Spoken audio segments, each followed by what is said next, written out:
You know, it's kind of funny. I have myself my calendar app. I have a laptop. It's the thing that I use to make my videos, and it's been the same thing that I've been using since 2013. I know it's outdated, but that's besides the point.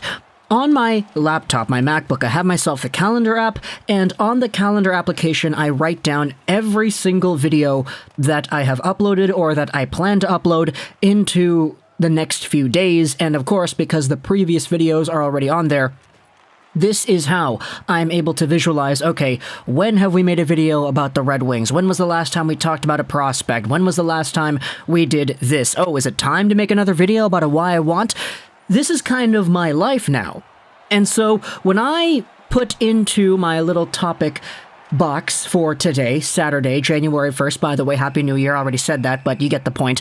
When I wrote into today's topic for the 3 p.m. slot, the Oilers are in trouble. I was very shocked to see that there was already an entry about the Oilers being in trouble earlier on last year. In fact, we made this same video, The Oilers Are in Trouble, sometime back in March of 2021.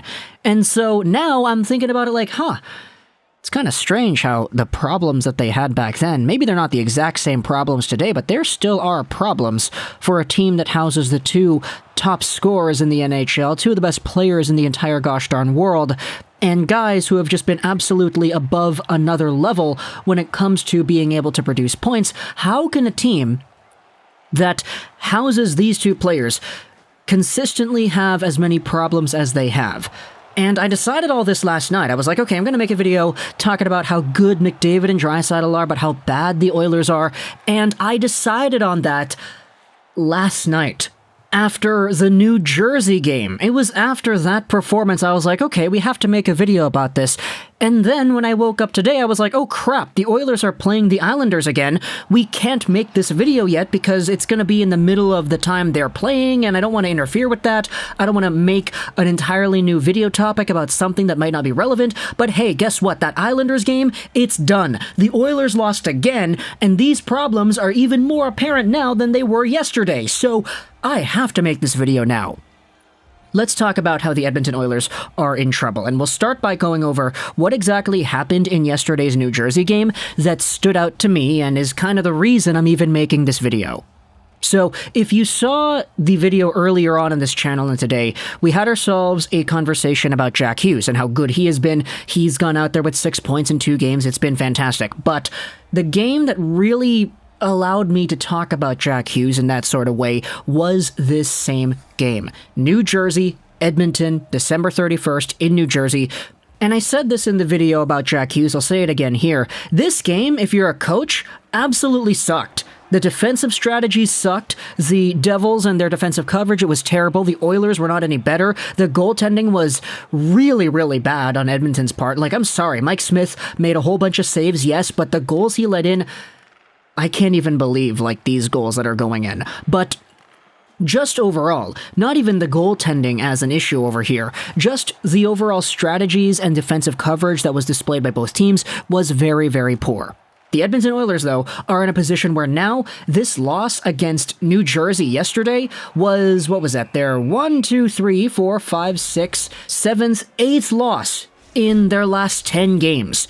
And even though Connor McDavid had 2 goals, good on him for scoring 2 goals against New Jersey, the team and their strategies have been absolutely down the drain the past few weeks. Starting off against Seattle, a 4-3 loss over there in Climate Pledge Arena. You can't be losing games to Seattle, I'm sorry. You lose 5-1 to LA, you lose 4-1 to Minnesota, 3-2 Boston, 3-1 Carolina, 5-1 Toronto, then you get a pair of wins. Great. 10 goals scored against the Blue Jackets and the Kraken collectively, and then you go out there and lose again. 4-2 to St. Louis, 6-5 New Jersey yesterday. Again, a really bad game from an on-ice perspective. Sure, the goals were great to see, and it's entertaining to see players score a whole bunch of goals. 11 goals in one hockey game is certainly not boring, but this was a bad game from a structural point of view. And then you have what happened tonight against the New York Islanders, one of the worst teams in the league. They blow this one too. They lose 3-2 in overtime after having the lead at the start of the third. Now, I get it. Noah Dobson, good on him getting an overtime winner. He's been fantastic. I've been praising everything about Noah Dobson's game this season. But the Oilers, dude, let's go over some of the stats and just talk about how bad this Oilers team has been when it comes to their overall defensive play and just what they're doing 5v5.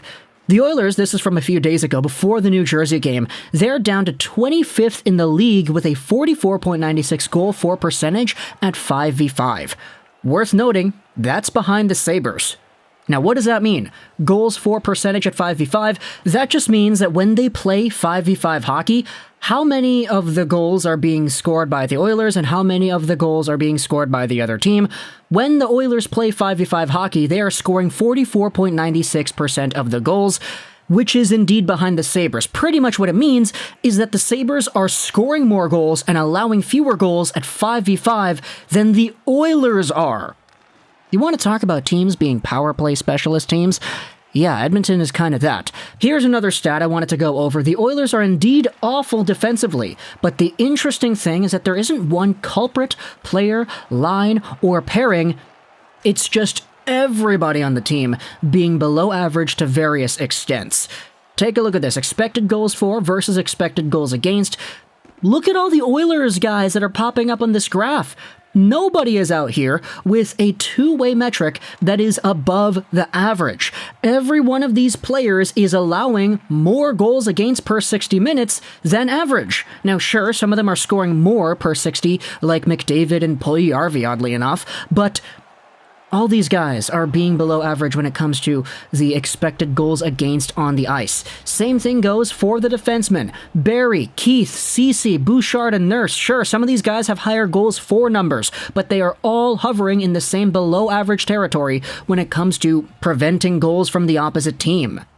Then you go out there and you talk about what happened in today's game. Yes, okay, you had Dave Tippett trying to play Draisaitl and all them so many minutes in this game against New York.